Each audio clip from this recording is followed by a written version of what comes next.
Di dunia ini, tidak semua yang terlihat suci itu jujur, dan tidak semua yang dipuja itu benar. Ada kebaikan yang dipakai sebagai topeng, ada kekuasaan yang dibeli dengan harga mahal, dan ada rahasia gelap yang disembunyikan di balik doa dan pengajian. Inilah kisah tentang seseorang yang dianggap paling dekat dengan kebenaran, namun justru bersekutu dengan kegelapan demi ambisinya sendiri. Di lembah yang dikelilingi bukit hijau, terbentanglah desa Karangjaya. Desa ini terasa damai, udaranya sejuk, dan penduduknya hidup rukun dalam kesederhanaan. Di tengah desa berdiri sebuah surau tua yang sudah ada sejak puluhan tahun lalu. Dindingnya dari kayu yang sudah mengkilap karena usia, atapnya dari ijuk yang terawat rapi, dan halamannya selalu bersih dari sampah. Setiap sore, suara pengajian dan lantunan ayat suci terdengar merdu memenuhi udara. Yang memimpin pengajian itu adalah Kiai Ahmad. Lelaki berusia sekitar 50 tahun itu selalu tampil rapi, memakai peci putih bersih, jubah berwarna coklat lembut, dan wajahnya selalu terlihat teduh dengan senyum yang menenangkan. Bagi warga Karangjaya, Kiai Ahmad bukan sekadar pemuka agama. Ia tempat bertanya, tempat meminta nasihat, bahkan dipercaya bisa menyembuhkan orang sakit dengan doa dan ramuan tumbuhan. Setiap kata yang keluar dari mulutnya selalu didengar dan dijadikan pegangan. Ingatlah, anak-anak dan bapak ibu sekalian, ucapnya suatu sore dengan suara lembut namun tegas. Kebaikan yang sesungguhnya bukan hanya yang terlihat mata, tapi yang tumbuh di dalam hati. Jangan biarkan hati tergoda oleh hal-hal yang semu. Semua warga mengangguk tanda setuju. Tidak ada yang pernah meragukan ketulusannya.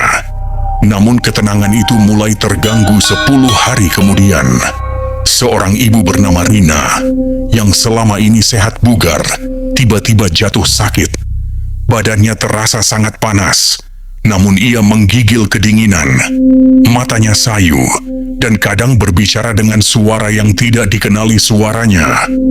Ramuan dan doa dari Kiai Ahmad diberikan setiap hari, namun kondisinya tak kunjung membaik. Bahkan terasa semakin lemah.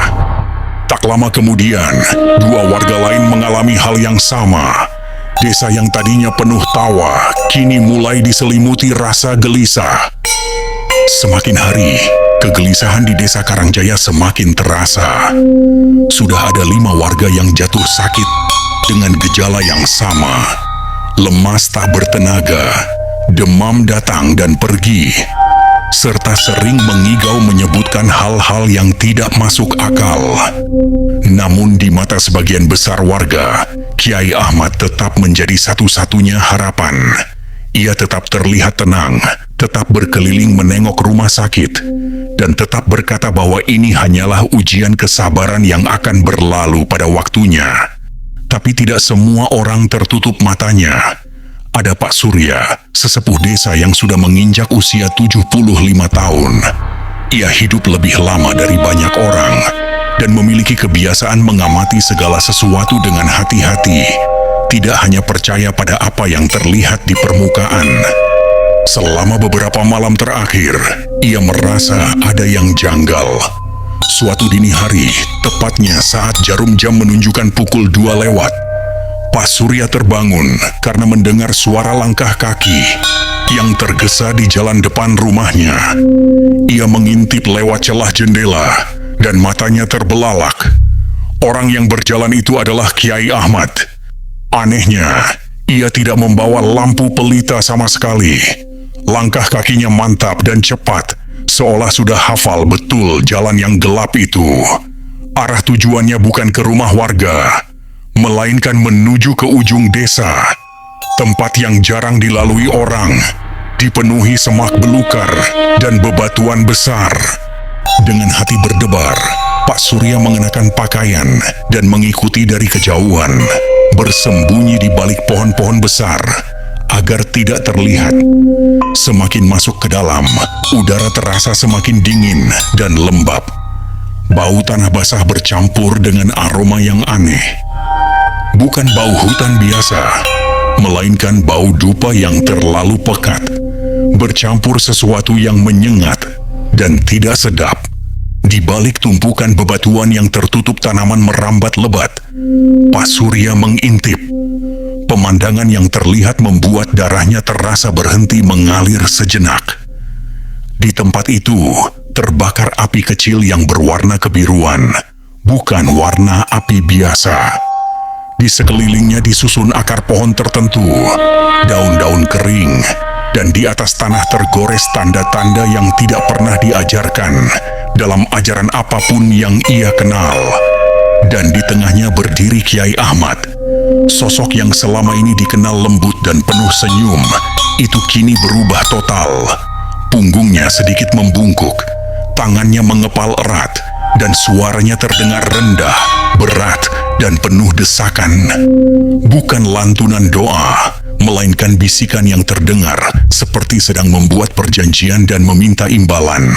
Saat itu juga, dari balik kabut tipis di belakangnya, muncul bayangan hitam yang tinggi dan tidak berbentuk jelas. Sosok itu diam berdiri, seolah mendengarkan setiap kata yang diucapkan Kiai Ahmad. Pak Surya menahan napas sekuat tenaga, mundur perlahan, tanpa mengeluarkan suara sedikit pun. Dalam hatinya kini tertanam keyakinan yang mengerikan. Di balik topeng kesalehan itu, tersembunyi rahasia gelap yang sedang mengancam keselamatan seluruh desa. Pak Surya pulang dengan hati berdebar kencang. Semalaman ia tidak bisa memejamkan mata, memikirkan apa yang baru saja dilihatnya. Ia sadar, jika ia bicara sembarangan, tidak ada satupun warga yang akan percaya. Justru ia bisa dianggap menuduh tanpa bukti, bahkan dicemooh karena iri terhadap kedudukan Kiai Ahmad. Maka ia memutuskan untuk diam dan mengamati lebih lanjut. Beberapa hari berlalu, keadaan semakin buruk. Sudah 7 orang jatuh sakit, dan 1 di antaranya meninggal dunia secara tiba-tiba tanpa sebab medis yang jelas.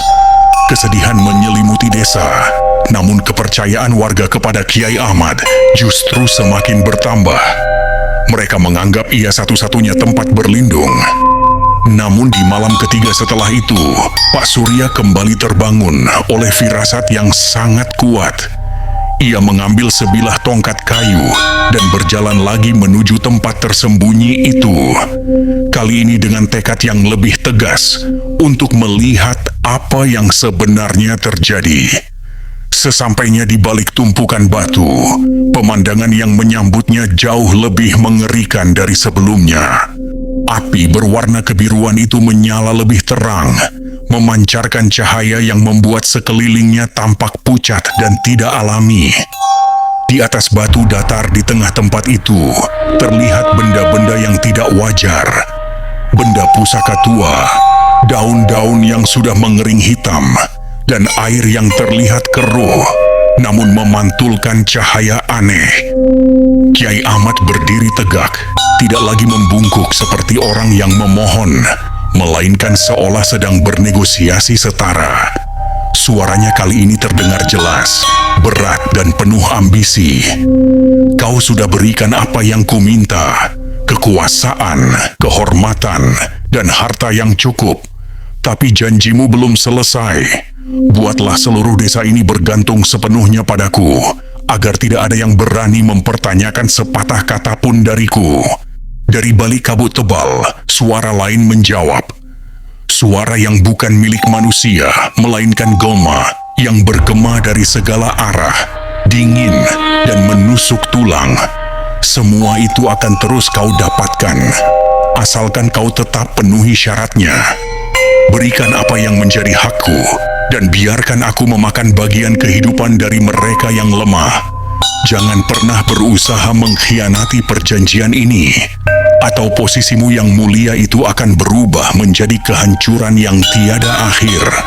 Saat itulah, kabut itu bergerak berkumpul, membentuk sosok raksasa dengan mata menyala merah samar. Tubuhnya terbuat dari asap hitam yang terus bergerak berputar.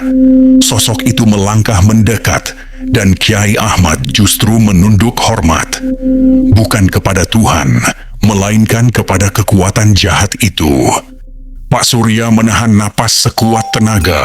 Tubuhnya gemetar hebat. Ia baru mengerti sepenuhnya semua kesembuhan yang pernah terjadi. Semua keberuntungan yang mengiringi Kiai Ahmad tidak datang dari doa yang suci, melainkan sebagai imbalan dari perjanjian gelap itu.